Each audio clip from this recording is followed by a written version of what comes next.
It is one thing to be right sometimes. It is another thing to be right most of the time. But what do you call a man who seems to get it right every single time? I have all the details. In Kenya, that man is Rigathi Gachagua, and the conversation has now shifted from politics to something almost unbelievable. Because right now, Kenyans are saying something almost funny, that if Gachagua tells you that your wife is pregnant, my guy, start buying diapers. It has gotten that serious. In short, they are basically calling him a prophet. And obviously, Ruto is not happy. Nikajaribu kuchunguza hii habari alitoa wapi. Nikagundua kumbe alienda akaongea na waganga na wachawi ndio wakamwambia hiyo. Let's talk about it. If you love this kind of content, go ahead and like this video and subscribe. Now let's get to the video. Energy and Petroleum Regulatory Commission has released the latest pump prices. And let us start with what just happened. Last night, the government confirmed something that hit every Kenyan. Fuel prices are going up by 40 shillings. Saa sita imefika mtu wangu, bei ya mafuta imepanda. Ni mbaya. Petroli sasa hii imepanda na 28 bob. Diesel sasa imepanda na 40 bob. Ni mbaya. But here's where it gets interesting. Weeks ago, while still out of government, with no official access, Rigathi Gachagua said he wants fuel increase to be up to 40 shillings. Anasema hii mafuta hata ikipanda anapata faida. So in the next 3-4 weeks, mafuta itapanda na zaidi ya 40 shillings kuendelea mbele. Not 30 bob, not 25, exactly 40 shillings. And now? Super petrol, the price of super petrol has increased by 28 shillings and 69 cents. And the price of diesel increasing by 40 shillings and 30 cents a litre. Now Kenyans are asking, how does a man who was impeached, who is no longer in government, keep predicting things with that level of accuracy? At this point, people are no longer calling it analysis. They're basically calling it prophecy. Gachagua akiongea kuhusu jambo fulani inawahusu wa Kenya. Tulieni kwanza. He never disappoints. So, in this video, we're going to break down every single prediction, one by one. And since we've already talked about the fuel prices, let's get to the next one. You see, Gachagua warned Raila Odinga that Ruto had a plan in place to finish him. Ile kitu hiyo Kasongo ataonesha wewe. Uliza mimi. Hata hii mzee yetu Tinga atamgonga.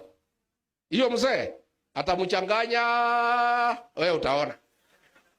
Na aliniambia hii mzee wachia mimi. You see, Gachagua warned Raila Odinga that Ruto had a plan in place to finish him. Whether to finish him meant politically or physically is up to you to judge. But long story short, Raila is no longer with us. He'll be close to you and he'll divide ODM right in the middle.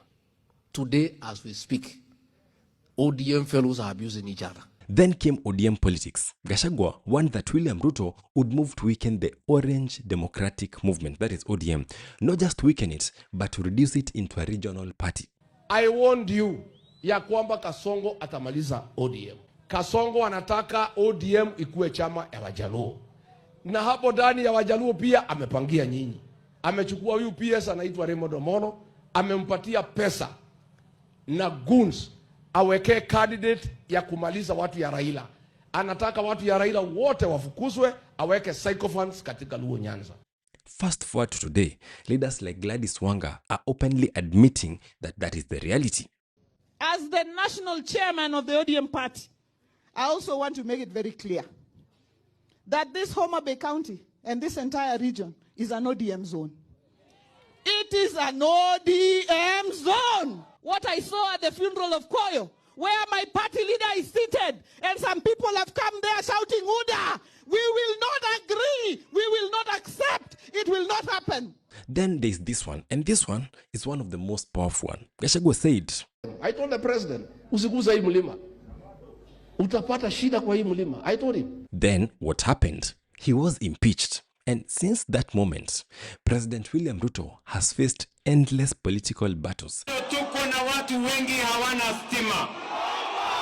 declining support in Mount Kenya and constant resistance. Rais, vile umeona leo na utakuja kuona tukiendelea mbele.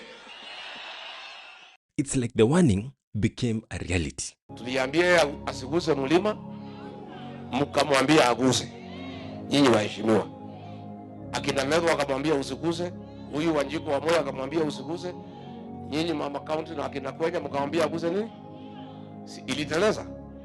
Oh, and he also predicted that Edwin Sifuna would get sidelined in ODM. Hiyo chama Kasongo atakufukuza. Atakufukuza.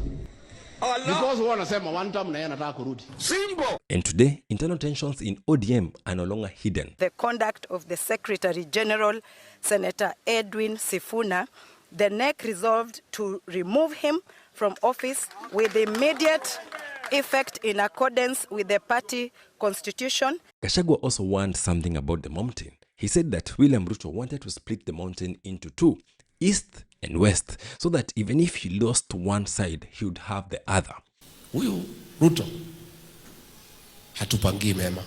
And now we can see it happening. Tunawaambia hata kama ni mlima tutaikata mara mbili, tupate title yetu ya Mount Kenya East na wao wakae na title yao ya Mount Kenya West. We can see Kindiki actively pushing narratives that reflect that decision. Mnanielewa? Yes. You see, there's a long list of predictions that have come to pass, but I do not have all of them at the top of my head. Please help mention a few at the comment section. There are still other predictions that has been predicted by Gachagua but have not yet come to pass. One of them is that Wycliffe Oparanya is going to form his own Mulembe party. Huyu Oparanya atajiuzuru hivi karibuni, amepewa chama ya Western. And then Oparanya said this. Ndenye sae abaluya. Omanyero kupe kura. Pako kupe kura waula umruji. He has also predicted that Hassan Joho was going to launch his coastal party. Amepanga Mombasa. Iko chama ametengeneza ya kupatia Joho ODM ikwishe katika pwani. And then Joho and those closest to him said this. We can see clearly attempts to kick out Joho. It won't work. Joho is the coastal kingpin. If he leaves, 44 members of parliament will follow him. What will be left? And he also said that William Ruto will struggle to get even 1 million votes from Mount Kenya. And then, what are the experts saying?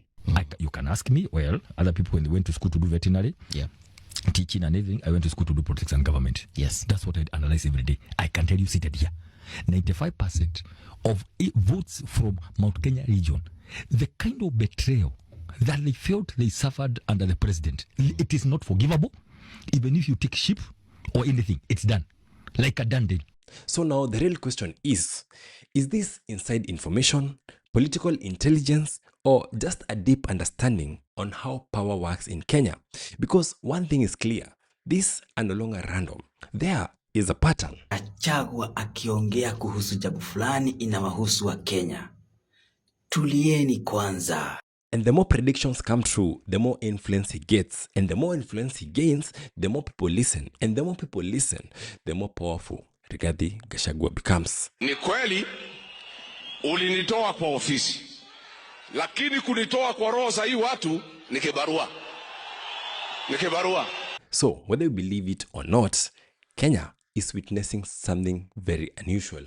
A politician whose words are starting to feel like warnings. And right now, the entire country is watching very closely because the next thing that Rigathi Gachagua is going to say might just be the next thing that is going to happen.